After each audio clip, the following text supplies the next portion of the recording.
All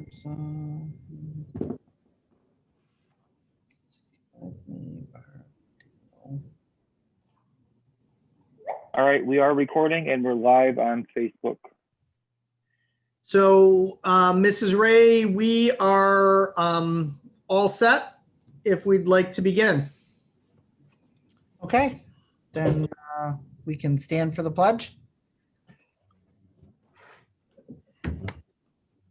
I pledge of allegiance Allegiance to the flag, United States of America, and to the republic which is one nation, under God, indivisible, with liberty and justice for all. Welcome, everybody. Do we have any changes, Bob, to the agenda? No changes to the agenda, just a notation on the board agenda for item, let me just pull it up here. I want to make sure I get the right number. 7G, that was blank up until just a few minutes ago when we got the most current information for change order not to exceed amount for some upgrades to the box lacrosse system at Vets Park. So the rest of the agenda, it has not changed. Okay, then need a motion to approve the agenda with the updates. I'll motion, Meg. Okay, Second. motion by Meg, Dale.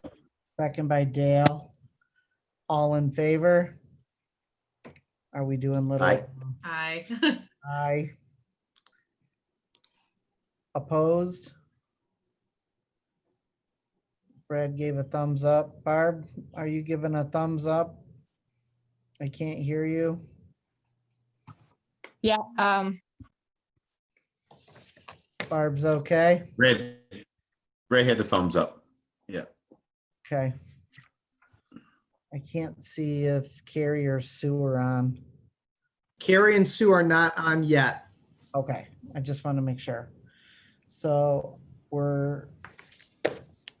everybody voted yes, no opposed, motion carried. 5-0. Okay.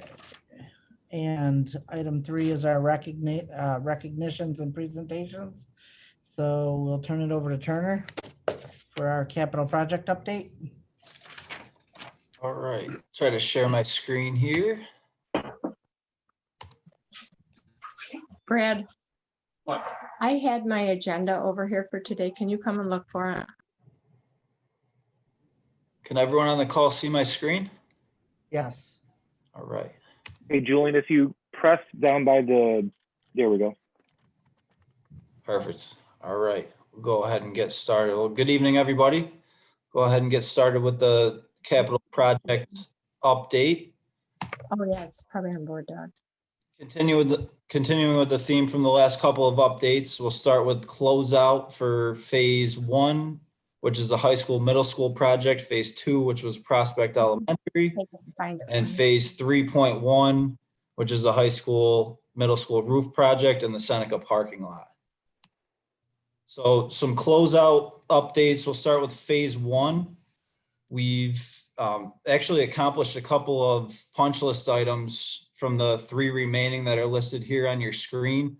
Some great news. One of the ones that's been nagging us for some time was the glass replacement in the steam addition, which was executed today. It was a long time coming, so finally we got that one completed, as well as some display case glass that needed to be replaced today as well. So we have 1 remaining open item there, and we're working to try to get that accomplished before the end of the year.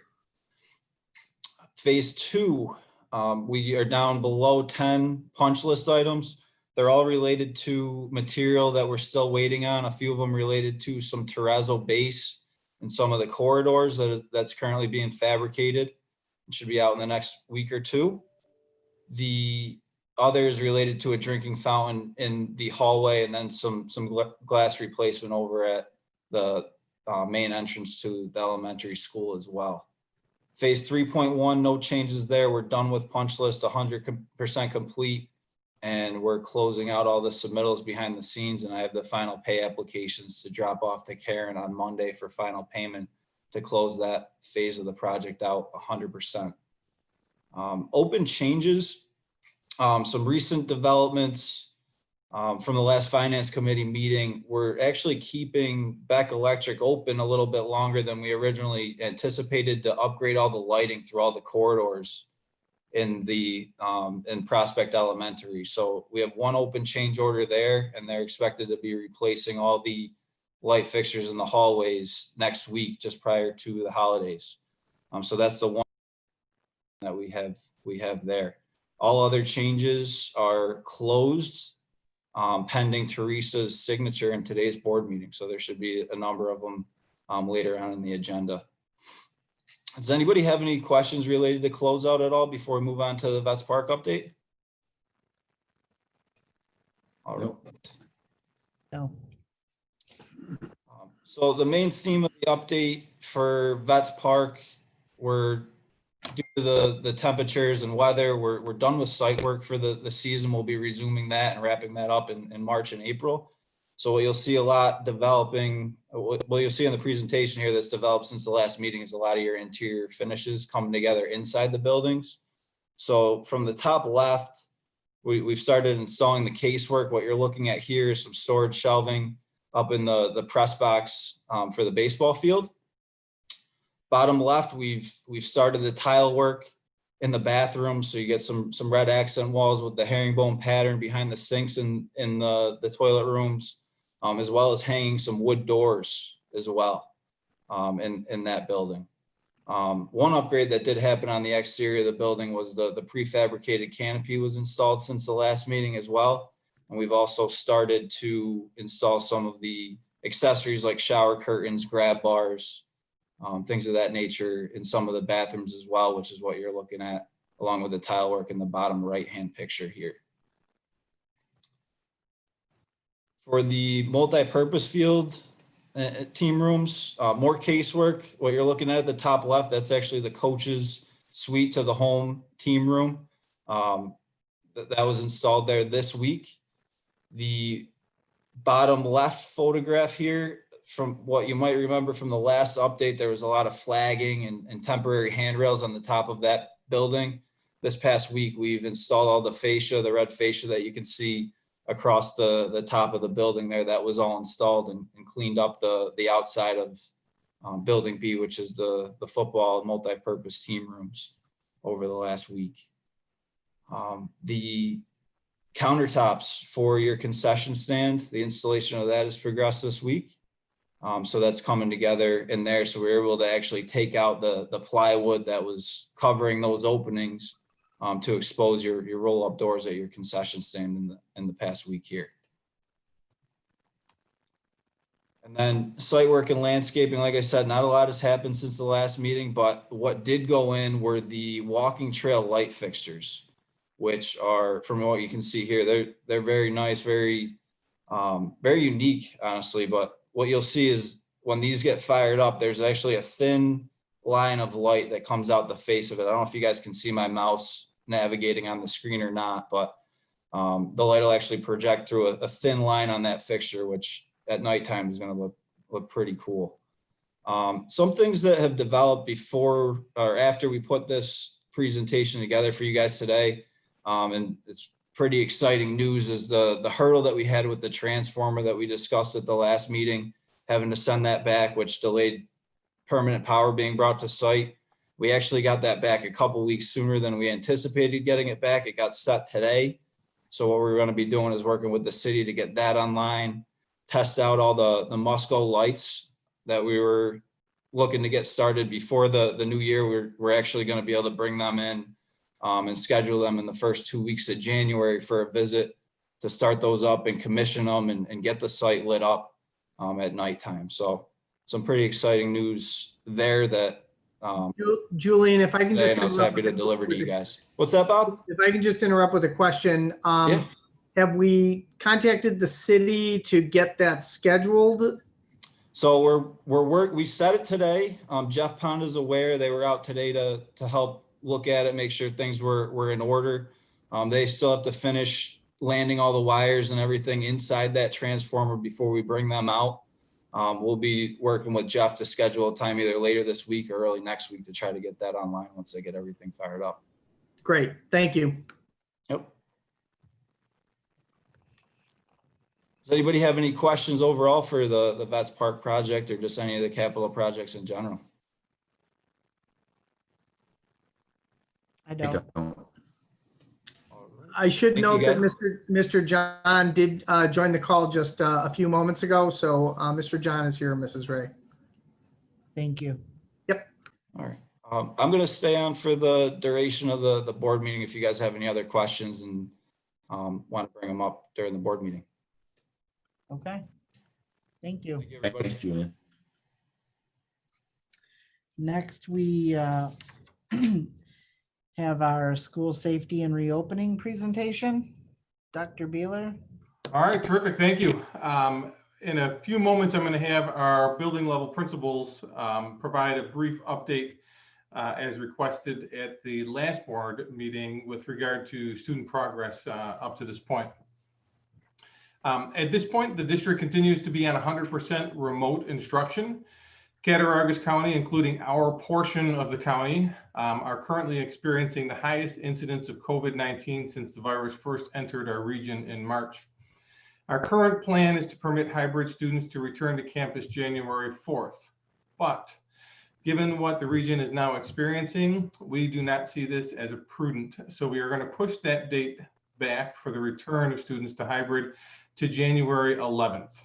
And during the week between Christmas and New Year's Day, we will decide if that date needs to be further extended. I realize this is disappointing to many of our students and our staff, but our reopening plan is based on the premise that if we cannot bring students back safely, we will not bring students back. Prior to December 1st, the vast majority of incidents in the district related to COVID involved adults and staff members. Over the past 2 weeks, we have been seeing an increase in the number of students and student-age children contracting COVID. Even though we do not have students on campus, we are still receiving reports regarding their health and the contraction rates. So this is obviously concerning and has weighed into our decision to delay the return to hybrid instruction. At this point, as requested at our last meeting, I'm going to ask our building principals to give a brief update on the academic progress they're seeing at their buildings. So if I could have Mr. Siebert kick us off.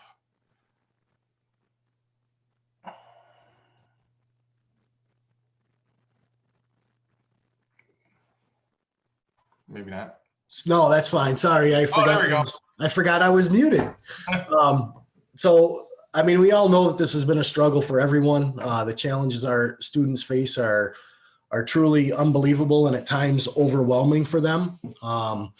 I was extremely pleased with the progress of our students throughout the first marking period. At the 5-week mark, at the end of the first 5 weeks of the first marking period, I was extremely concerned. We had over half of our students failing or receiving incompletes in at least half of their classes. However, at the end of the first quarter, with a lot of hard work from the students and the teachers, we were at a 63% of the students passing 4 or more of their classes. And that's really 2/3 of the classes they take. Most students take around 6 classes throughout the course of the day. So that showed great improvement those last 5 weeks of that marking period. The 8th grade class was at a 63% passing rate of 4 or more. The 9th grade was at 59% passing rate for 4 or more. The 10th grade was at a 58% passing rate for 4 or more. The 11th grade, absolutely outstanding, 76% passing rate for 4 or more of their classes. The 12th grade was at 64% passing of 4 or more classes. As that information came available and we kind of digested it, we wanted to make sure that we recognize those students who passed 4 or more classes. I worked with Kim Dry and a student in the high school to design and develop a Pandemic Warrior t-shirt. And every student, which I think ended up being 290 students or so, will end up receiving this Pandemic Warrior shirt. That just indicates that they were a pandemic warrior. They were strong, they were resilient, and they were a warrior. So hopefully that order form, the shirt sizes, we should be finalized with the shirt sizes tomorrow. That order will be going out by the end of the week, and my goal is to have those out at the first of the year.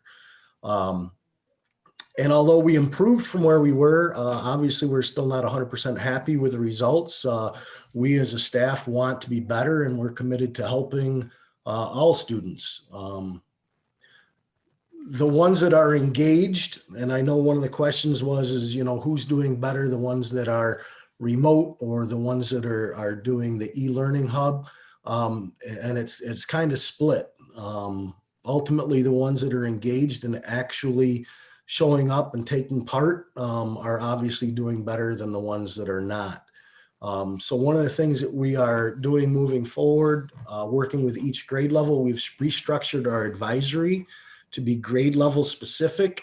And on specifically Mondays, but then again, also throughout the course of the week, each advisory group will have a scheduled time where each teacher is scheduled with small groups of students, 5 to 10 per advisory. And this time will be used to help students with time management and the scheduling of work for the week, building relationships, offering academic and SEL supports, trying to engage all students, and trying to instill a sense of belonging to the students during this COVID era. One of our premises going into this school year was that we wanted to be flexible enough with the students to allow them the opportunity, and I think the key word is opportunity, but the opportunity to engage in the lessons whenever they had the chance to do it. I guess the one thing that became obvious was we need to teach them how to do that, how to time manage and how to schedule their time. When they are in school, they follow the bell schedule. When the bell rings, they go to the next class.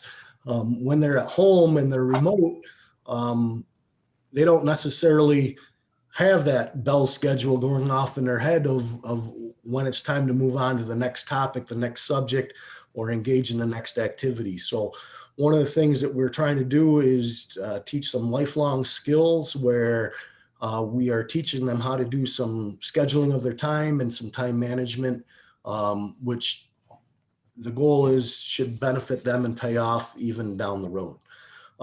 We are also committed to developing and establishing a recognition program for the students for achievements and their hard work. Again, working with Kim Dry, and the different grade level team leaders, we have kicked around some ideas, and I think we have a pretty good idea of how we can look at doing that. These will be kicking off and finalized again at the first of the year. So that's kind of it from the high school. Do you have any questions?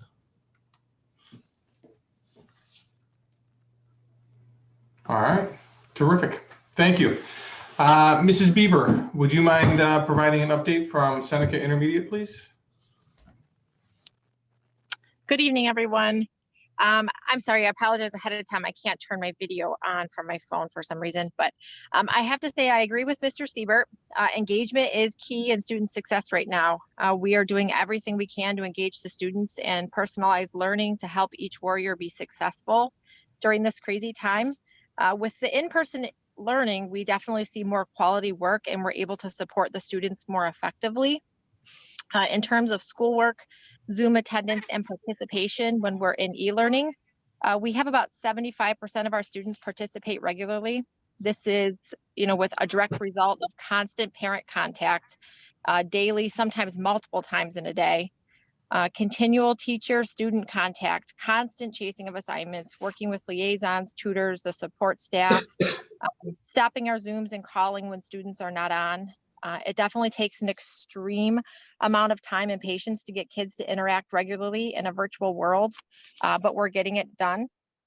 In our virtual world, teachers have seen a large number of students that are very inconsistent and have racked up a lot of missing assignments in the process.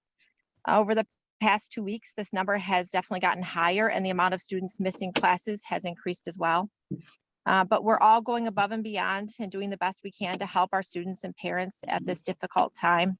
We're really trying to delegate and balance by not overwhelming students with work, but also providing them with important, relevant instruction.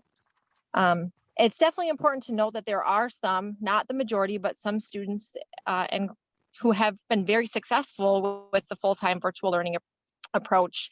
And these are the few that chose virtual learning over hybrid, and they've been doing well with it from the get-go.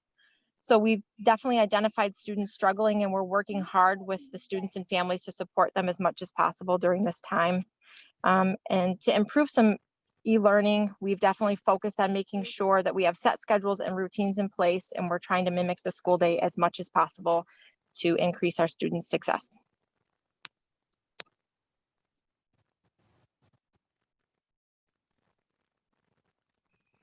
Does anyone have any questions? Okay. All right, terrific. And from Prospect Elementary, we have Ms. Pavone. Hi, I'd like to first say that our attendance from September till now has been so much better than from March through June. We've seen a great increase in that, and that's definitely making a big difference. Right now, our average attendance rate is 82%, which I think is pretty impressive considering what we're going through. I looked at when we were hybrid and then when we transitioned to e-learning, and the percent is about the same. It's just different by grade levels.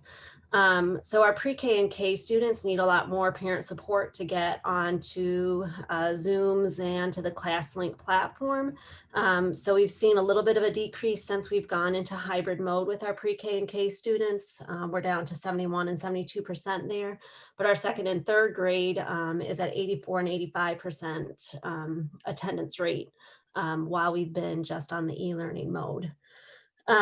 We are at 217 kids that have missed 10 days or more. So that's pretty significant. And we have 115 that have missed 20 or more, 54 that have missed 30 or more, 29 that have missed 40 or more, and 10 that have missed 50 or more days. We are in constant contact with the families, trying to provide the supports needed to make sure that they are getting online. Our biggest concern is really those 29 students that have missed an extraordinary amount of learning. It's hard to keep them going when they aren't coming to the Zooms. Some of the kids that have missed additional days or extra days are our hybrid students. The days that they're on e-learning, they aren't necessarily coming to the e-learning sessions because the parents are reliant on the hybrid days for them to get the learning.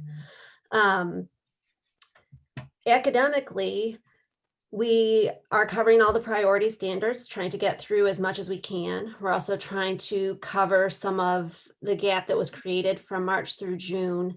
I'll give a prime example. Second grade with guided reading, we missed a lot of instruction on blends and vowels, short and long vowels, and that greatly impacts our children's ability to read the bigger passages. So guided reading is really still continuing to make a big difference with that. And I give kudos to the parents. They're getting kids on for homeroom huddle, ELA, math, and then for the guided reading time. We've also made sure our intervention time is up and running, and the kids that need that additional support are also attending that. So it's a great team effort between everyone to make sure we're meeting everyone's needs. And just remember, we're only a phone call away if you need the help with technology or supplies and materials or anything like that.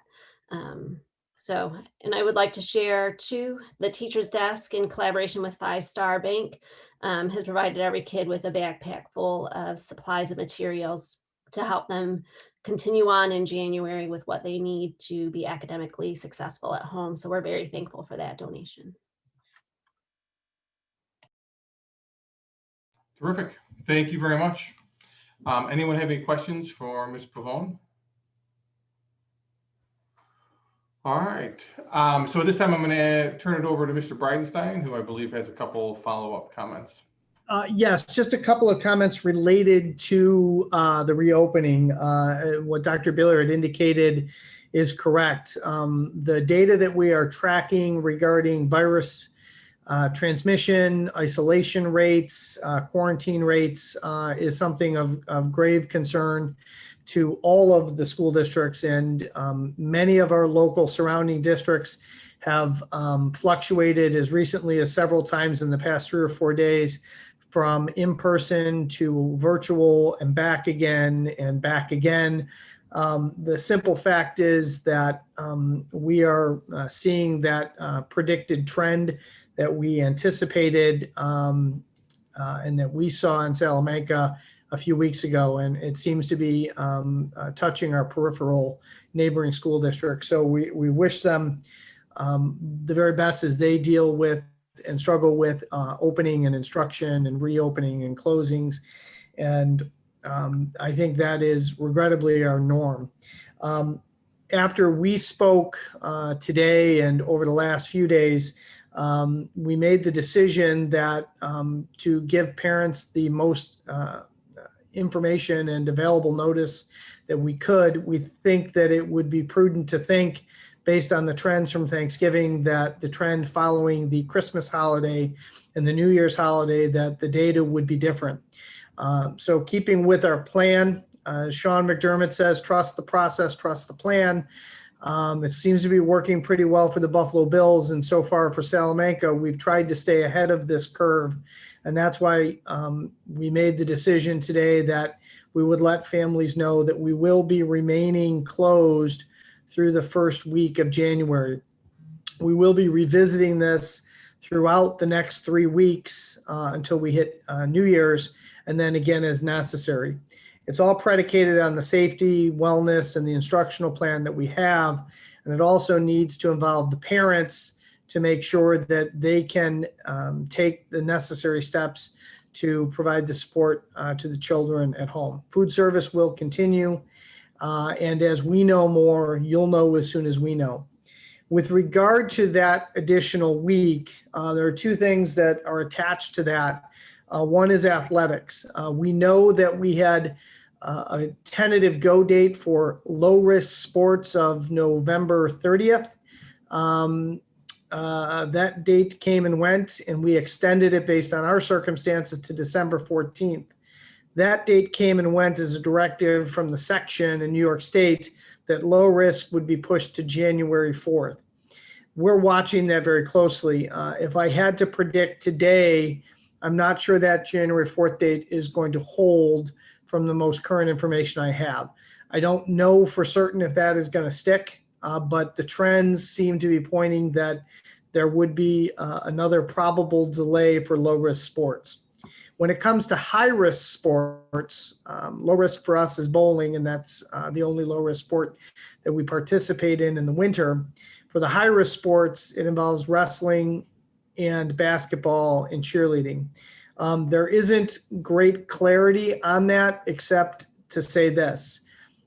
If low-risk sports aren't running and have been pushed twice, it's unlikely that higher risk sports will start January 4th as originally predicted and suggested. We will monitor that, but it pains me greatly to say that that is probably going to be a date for high risk sports that will be pushed. In that same vein, if we are remote for instruction because of the virus and our safety plan, then that will push any in-person clubs and activities also remote. And that at this point in time, most notably involves ski club at this point in time.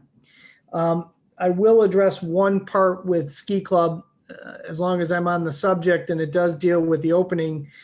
We have budgeted a sizable amount of money for participation in ski club for the 2021 school year. In fact, funding is up, and we've increased the budget by approximately 20%.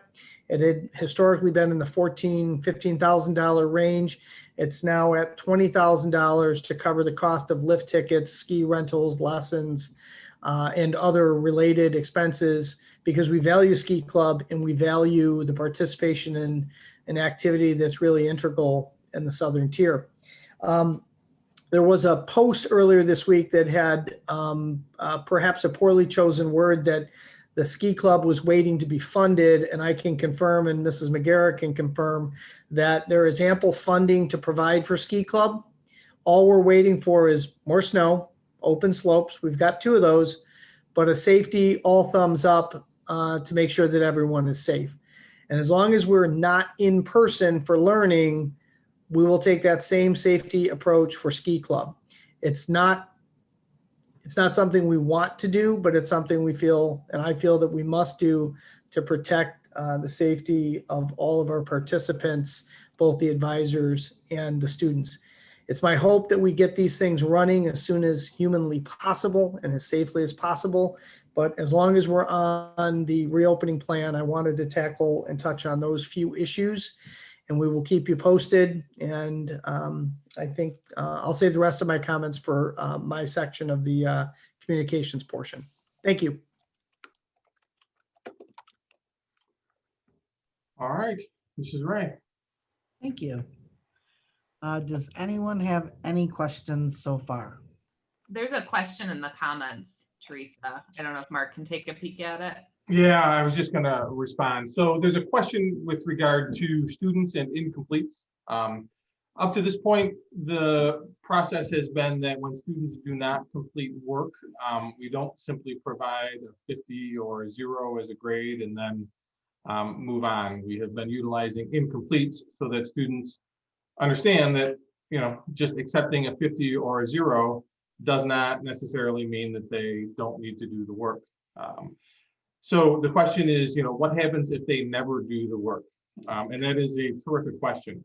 I'm going to suggest that this may not be the best forum to have that conversation, because I think what we need is input from the teachers and a more on a broader scale.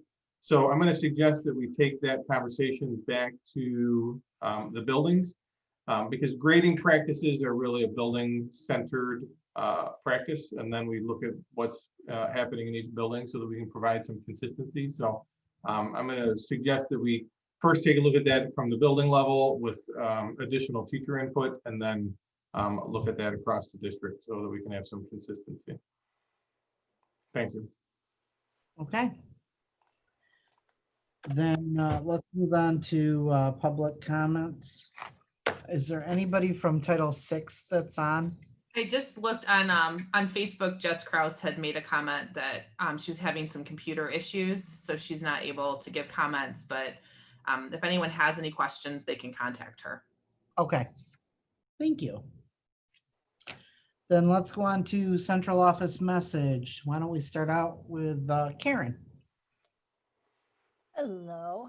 What I would really like to do is just to thank our transportation and food services and custodial, janitorial facility staffs for, you know, manning the front lines and getting stuff done.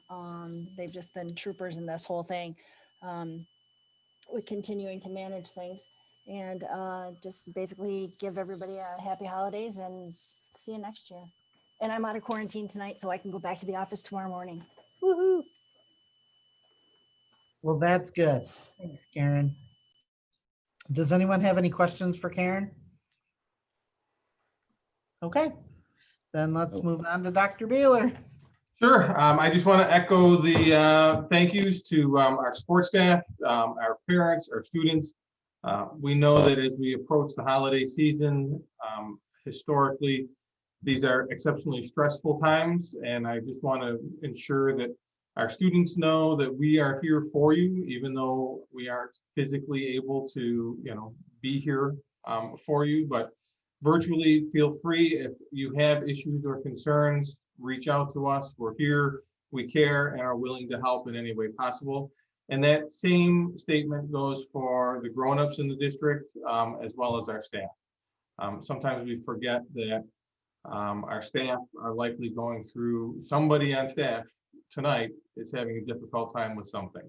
And we just need to always keep that in mind, assume the best interest, and just realize that while some folks are having a wonderful holiday season, the holiday season also has a tendency to bring out some not pleasurable moments for people. And we need to take that into consideration. So just know that the district is here. We have resources. We're able to help those people who are in need. Thanks, Mark. Let's move on to the board message. Dale, do you want to go first? Because you popped up on my screen.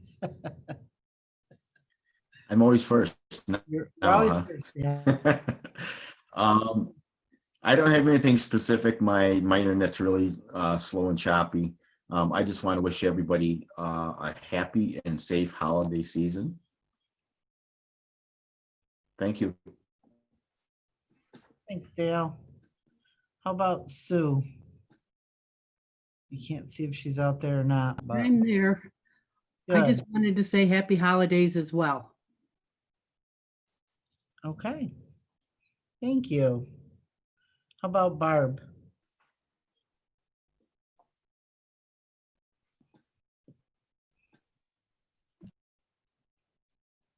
Barb, are you out there?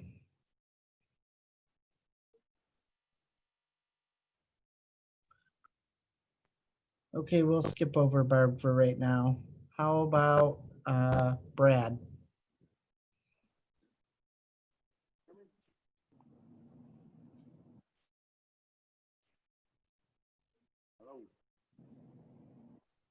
Brad, are you out there? Are we having troubles unmuting, Bob? Do you know? I can't hear you, Bob.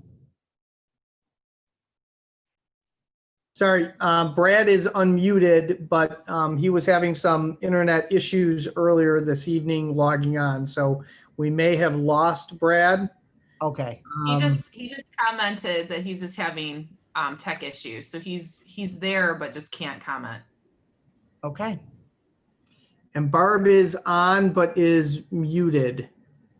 Let me, oh, here we go. Okay, can you hear me? Yep. Yes. Oh. Okay, I just want to say happy holidays to everybody and especially safe holiday. Thank you to everybody that's been mentioned, but an extra special thank you to the administration for coordinating all the instruction for our students. Very much appreciated. Thanks, Barb. Yep. Brad said he wants to pass along happy holidays to everyone. So let's move on to Carrie.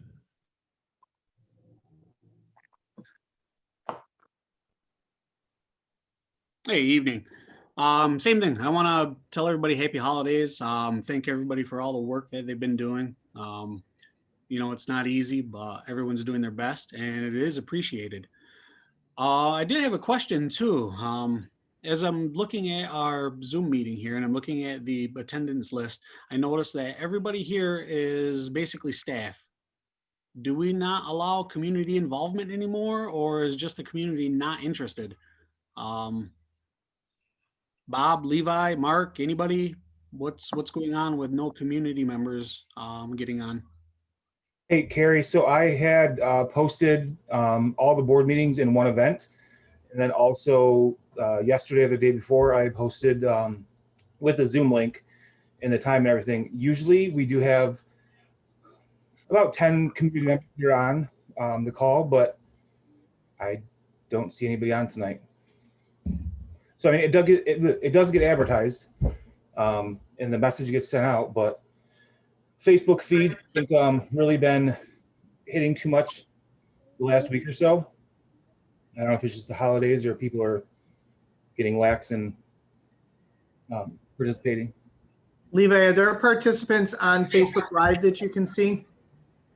There were when I checked. There were like 39 people watching. Yeah, there's usually more that just watch. My internet's kind of slow right now. Okay. Well, I was just curious. So what is the Facebook Live? Is that mostly like public? Is that community members? I haven't even looked at the Facebook Live. That's how I knew that Jessica Krause was having tech issues, because I just went over and peeked at the comments, you know, to see. So there are people that will interact Yeah, through Facebook Live as it's streaming, and they're sharing. There were like 4 shares too of the meeting so far. So Yep, there's 17 people who have liked the post. Right now, there's 544 people reached and 172 engagements and 14 comments. A lot of them are saying that Facebook notifications sent us this way. We're all on Facebook watching and listening. Mr. John, there are a lot of us on. We're all on Facebook. So, I mean, they are watching. Okay, good. Yeah, The some, Facebook Live allows people to participate without being seen, so they can watch and see everything that's happening on the Zoom. We just can't see them on the Zoom call. and they do have the option, to join the Zoom. I put the link out there with the meeting information. So I mean, they can watch a couple different ways. After the meeting's done, I usually upload it to the district YouTube page, and it gets posted on the board section of the website as well. Okay.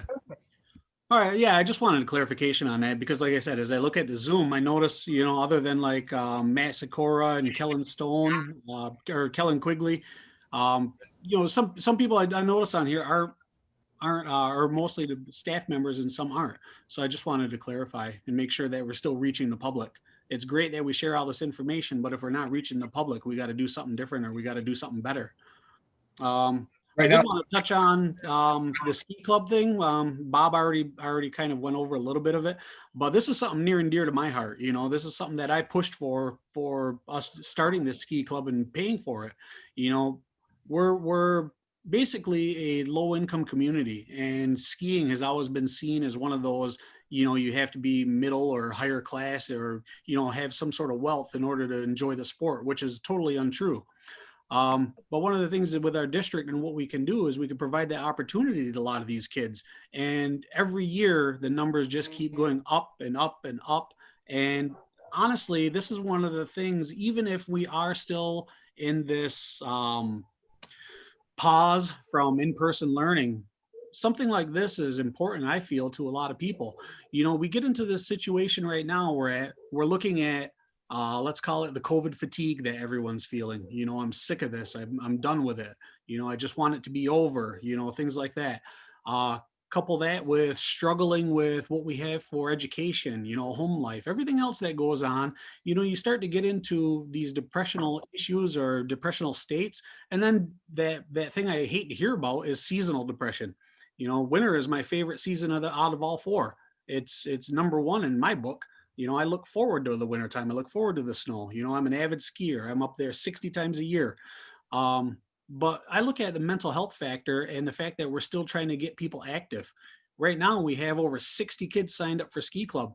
To me, that's awesome. To me, this is one of them opportunities to get out and, number 1, breathe the fresh air. Number 2, do an activity where you're actually being active, not sitting in front of a screen. Number 3, engaging in something that a lot of people don't have the opportunity to do in their personal lives. Again, it's seen as a sport that costs a lot of money, but that's untrue. If you put the investment in, it might be a little bit expensive up front, but you look at that as a 5 or 6 year investment, it's really inexpensive. So that's one of the things that I love to push for, and I want to keep advocating for, is that at all cost, we at least have ski club going. Again, as far as our situation, we have buses just sitting there. I mean, we can transport 5 kids on a bus to keep social distancing. As far as at Holiday Valley, I started working there this past weekend. They have a lot of protocols in place. And honestly, when you're skiing, you're already socially distant. You don't even want to be around anyone when you're skiing. You want to be 10, 20, 40, 50 feet apart just to avoid the collision factor. So that's just something I wanted to touch on and just let you know that skiing is important and a lot of people look forward to it. And the fact that it is something that we can promote for healthy living, mental health, that's pretty important. So I just wanted to bring that up and just kind of give you my thoughts and on the whole thing. So that's it. The snow lover is done. Thank you, Carrie. I agree. I think we all want to get our kids out there and get them active in something, and I agree. You don't want to ski really close next to each other. Somebody because you'll wipe them out. At least the way I ski, that's what would happen. Okay, Meg, do you want to go? Sure. I was just talking with a parent before this meeting who's trying to get her kiddos caught up, on missed schoolwork. And so I just want to give that encouragement to, to all the parents and grownups, out there that, even if your child is seemingly really far behind, and my daughter's screaming in the other room, so I'm sorry to being a dinosaur right now. You hear that, but even if your child is really far behind and it seems overwhelming, just keep plugging away at it. And just to remind yourself that you're not alone in this. There are so many, Gloria, there are so many, families across the country who are struggling with the exact same thing. We're not alone as a district. You are not alone as a family. I know for some families, it's been easier than others, to keep all the kids on track. But there are those resources there. As Gail said, everyone's just a phone call away. So if you're struggling with something, please contact the teachers, contact the building administrators, just even ask a question on Facebook. I know that, Levi and others are very responsive on that, but we have the resources to connect you with that. And it's not insurmountable. There are plans in place of what to do next year, to catch kids up. That's going to be a national conversation because there are so many kids that are going to be in the exact same situation. So just try to remain as positive, as you can. You're not alone in this. So other than that, stay healthy, keep wearing masks, keep being socially distant. The county is completely backlogged right now in contact tracing, so do not rely on that. Just assume everyone has COVID that you're interacting with, and try to stay as safe as possible. I say that my husband just got out of self-inflicted quarantine. He came in contact with someone who was COVID positive and was never contacted by the county just because they have so many cases. So we have him home, which is why there's mass chaos going on. It was a big celebration. But yeah, just to stay safe and happy holidays to everyone. Thanks, Meg. That's a really great message. We keep trying to say it, and that's the one thing that I wanted to say tonight is for the grown-ups and the parents to stay strong. It's really hard. I hear it from some of the girls in our office. They're trying to make sure that they're getting their kids on, that they're trying to get them logged on. If they have a special, they're trying to make sure that they're getting them to speech or whatever they need to do. And again, it takes a village to raise a child, and in this case it takes a village and a city and a county and the state to help get all these kids through. So don't be afraid to ask.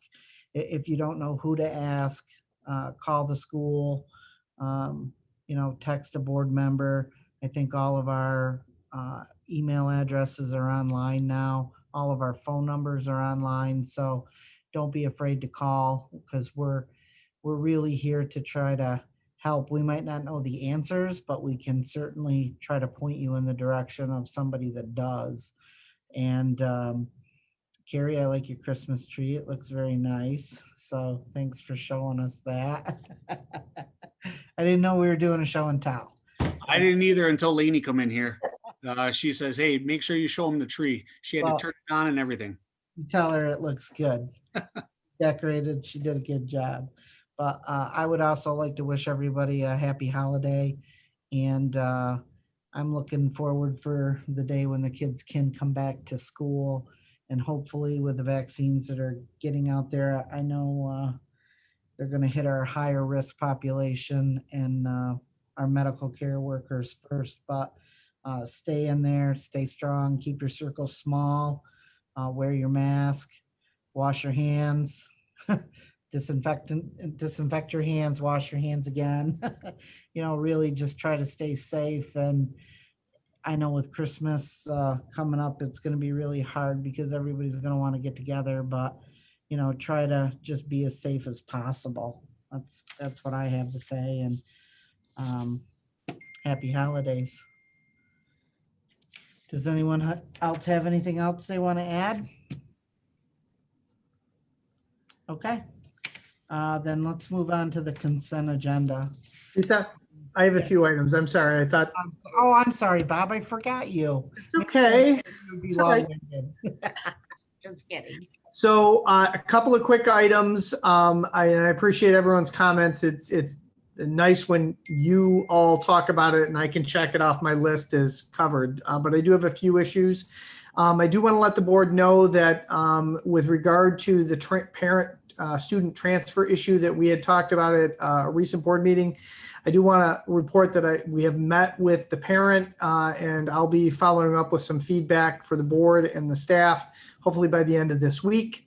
Thank you to Barb and Meg, as well as some of the other board members who helped facilitate that conversation. I think it was a productive conversation. Today, we had a full day meeting with Hadley Associates. For those who are not aware, Hadley Associates is a partner with the district, and they specialize in branding and public relations and messaging and creating an environment that's positive and conducive for organizations. They have done work with the Seneca Nation at the museum, as well as all across the country. It was a robust and long conversation today, and I think it helped establish some of the foundation moving forward. Hadley will take the conversations today and start to put that into a report for us to review, and then we'll make some revisions and some adjustments and talk about the next steps. And that will be coming soon to an email inbox, hopefully in the next few days, few weeks. We also have scheduled a January 13th meeting with one of our other partners, Education Elements. For those who may not recall, they were working with us last year on relaunching our strategic plan. We have a date set for January 13th, and we will start the next step, which we have phrased strategic sprints. And this will be very intense, short conversations on a number of topics to be respectful of our time and kind of take a slightly different approach as we've done through this whole process. And the first two sprints that we will be talking about will be literacy and critical thinking skills. And this will partner with additional work that we're doing through the district comprehensive instructional plan, as well as building initiatives to support some life skills activities. So that's 3 of our 6 targeted skill set and attributes from our strategic plan. And we know from our past meeting that Karen is working on a finance long-range plan, which hits us at 4 of our 6. And we continue to do work on responsibility and the other targeted areas within our plan. So that's exciting to happen right after break. With regard to funding, I do want to follow up on the conversation we had late last month and late November regarding funding. And just a quick summary, New York State is just about ready to be turned into debtor collection. They owe us approximately $1.3 million from our Native American tuition contract dating back to the 16-17 and 17-18 year. That does not include the 18-19 school year, the last year of the former tuition agreement contract.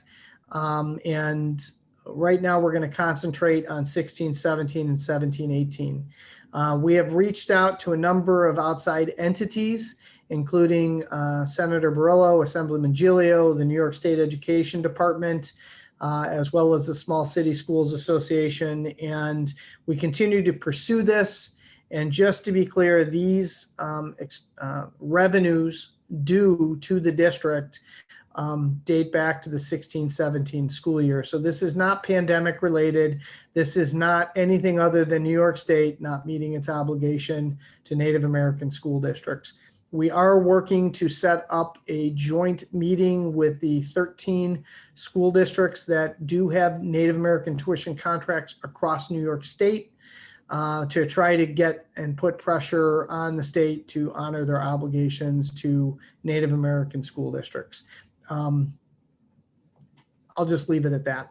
And then lastly, on a personal note, I would like to thank the board, our administrators, our faculty and staff for your kind words and thoughts and prayers as my family dealt with the unfortunate and passing of my mother-in-law about 3 weeks ago.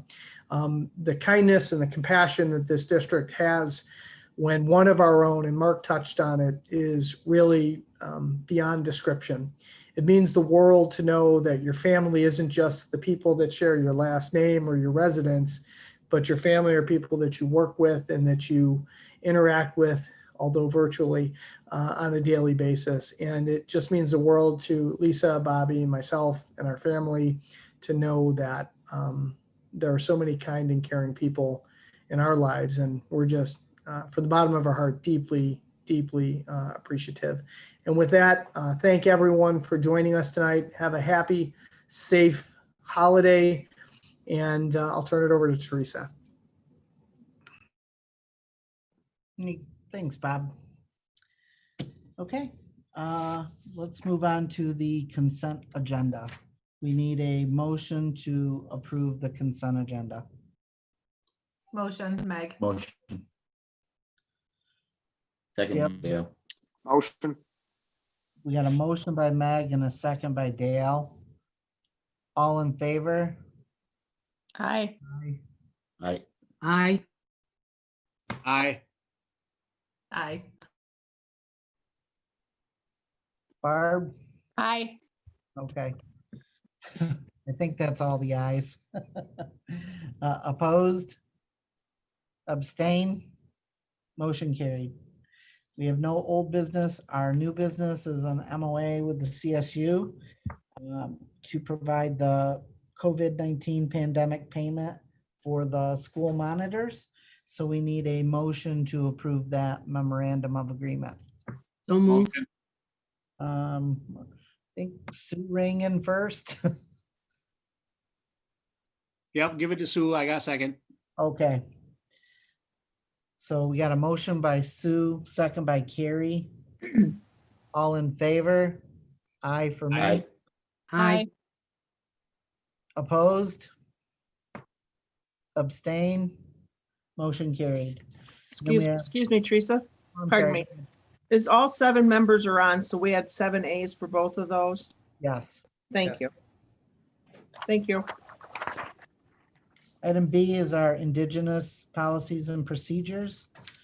We need a motion to accept the revised Indigenous policies and procedures. Do we need a motion for that? Motion, Meg. Motion, Meg. Second, Second, Barb. Dale. Okay, we got a second from Barb. Are there any questions? Yeah, I do. Okay, Gary, go ahead. Well, Bob, I was going to ask you to give us a rundown anyway, so go ahead. Absolutely. I anticipate that. We had 2 forums. We had, I believe, 14 or 15 people participate total in the forums, which is more than we've ever had.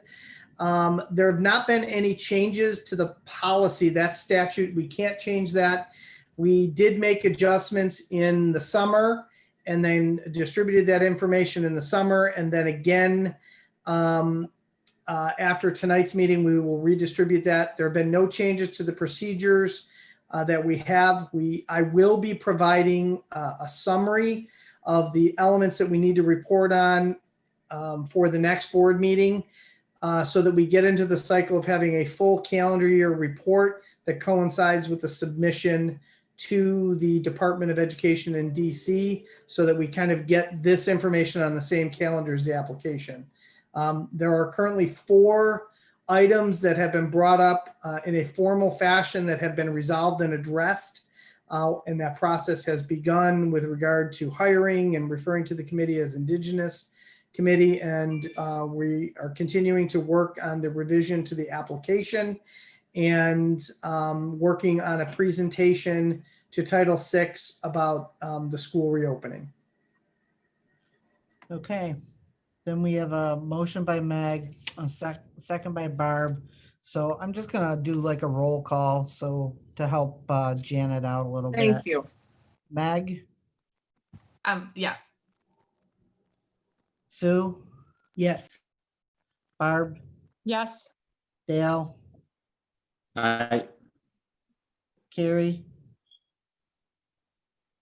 Carrie, thumbs up. Brad?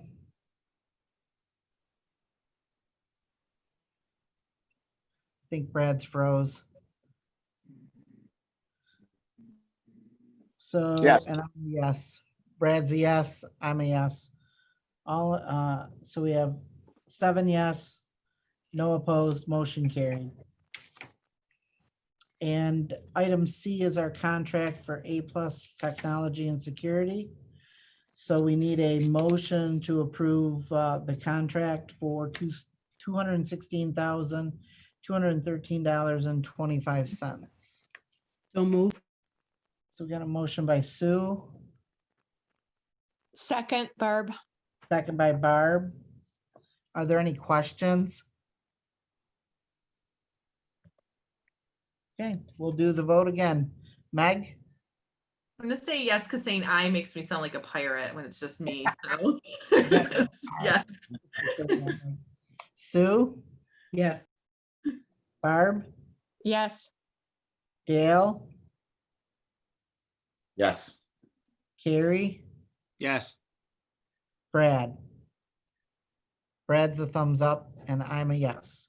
So 7 yes, no opposed, no abstentions, motion carried. And item D, my favorite, change orders and allowances. We need a motion to approve the change orders and the allowance distributions that were listed on the agenda. Motion, Motion. Barb. Got a motion by Barb, Second, Dale. second by Dale. Are there any questions on any of the change orders? All right, let's do the vote. Meg? Yes. Sue? Yes. Barb? Yes. Dale? Yes. Carrie? Yes. Brad? Thumbs up from Brad, and I also vote yes. So 7-4, 0 opposed, and 0 abstained, motion carried. Item E is our consultant agreement with William Krause. So we need a motion to approve the contract with William Krause from December 16, 2020 to June 30th, 2021 for $17,760. Motion, Meg. Motion Meg, Second, Carrie. second Carrie. Are there any questions? Okay, let's do the vote again. Meg? Yes. Sue? Yes. Barb? Yes. Dale? Yes. Carrie? Yes. Brad? Thumbs up by Brad, and I am also a yes. So we have 7 in favor, 0 opposed, 0 abstained, motion carried. Item F is our contract with Stieglitz Snyder Architects. So we need a motion to approve the Stieglitz Snyder Architect contract. Motion, Barb. Motion by Barb, Second, Meg. second by Meg. Are there any?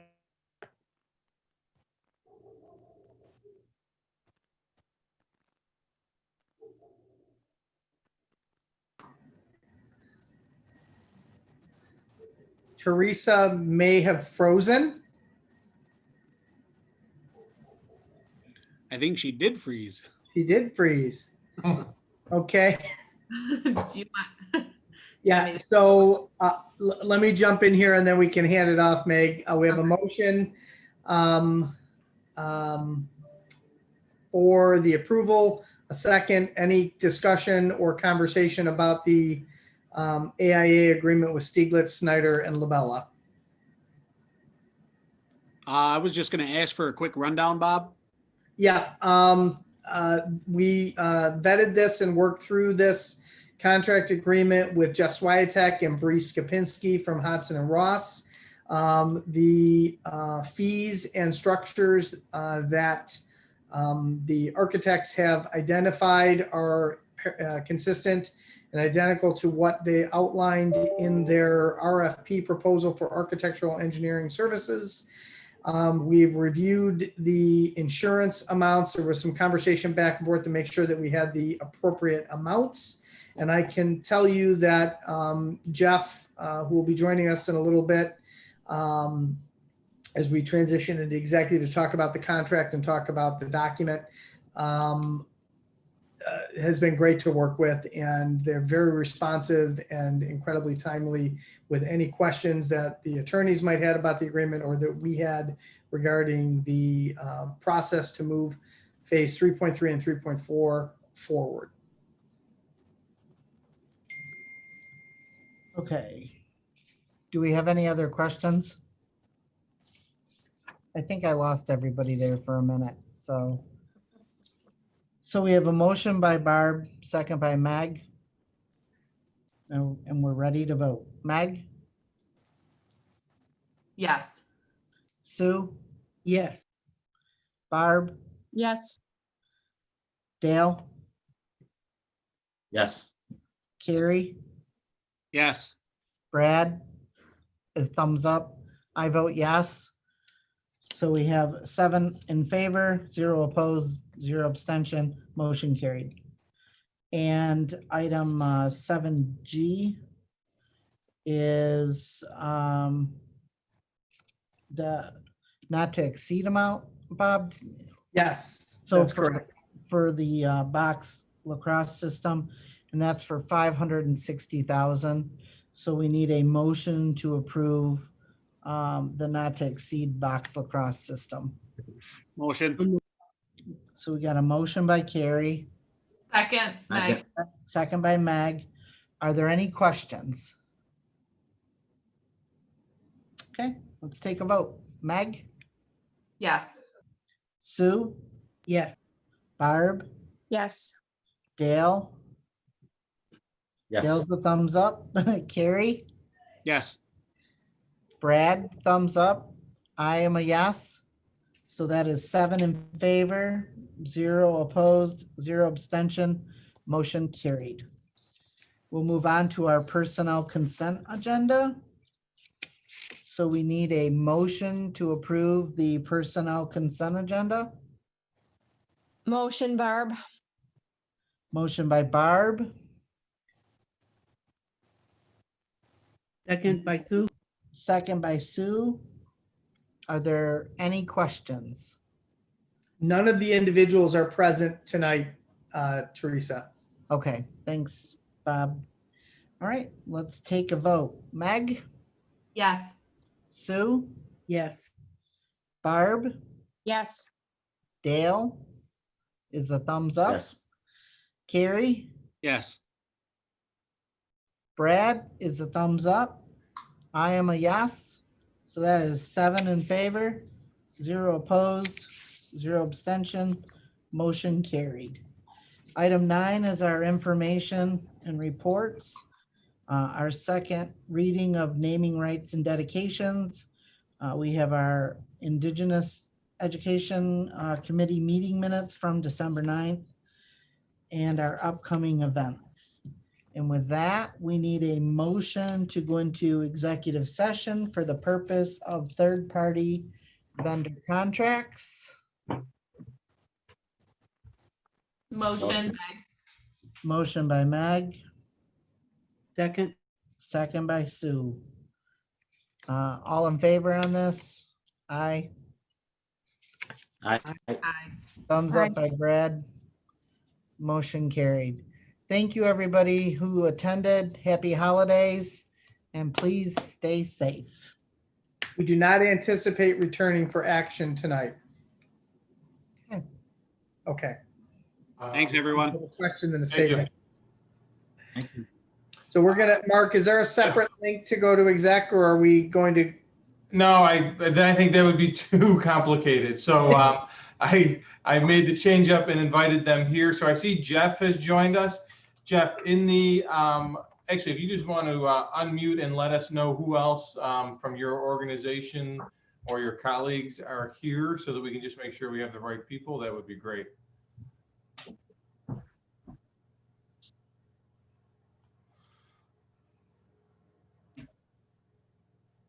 Am I the only one who can't hear him? I can't hear. Yeah. Sorry, guys. Can you hear me now? There Yes. we go. Okay, good. Sorry about that. Yeah, today I'm joined by Danielle Lewis and Mike Rogowski from Labella. And then I should have John and Dan here from THA, but with the time change, I wonder if they're not getting logged. Oh, no, I see Dan. There's Dan. Dan's here. So yeah, I'm just missing John. So yeah, we're ready to talk whenever you guys are here. I got my whole team except for John. Mark, who? Let's see. I think we've got Levi here still. Justin. Yeah, who do you want left in the? Who's deep? Justin's dealing with a crying baby, so just boot him. Oh. Yeah, And we're live on Facebook still. Oh, yep. Hold on one second. Yeah. Who's Dietz and who's Danielle Lewis? Do you need those people in the meeting? Yes. Yep. Okay. Yep. Do you want Matt Sikora in the meeting? If we have to. Yeah. Yeah. Okay. Just kidding there, Matt. Love you. Let's see. I'm gonna stop recording.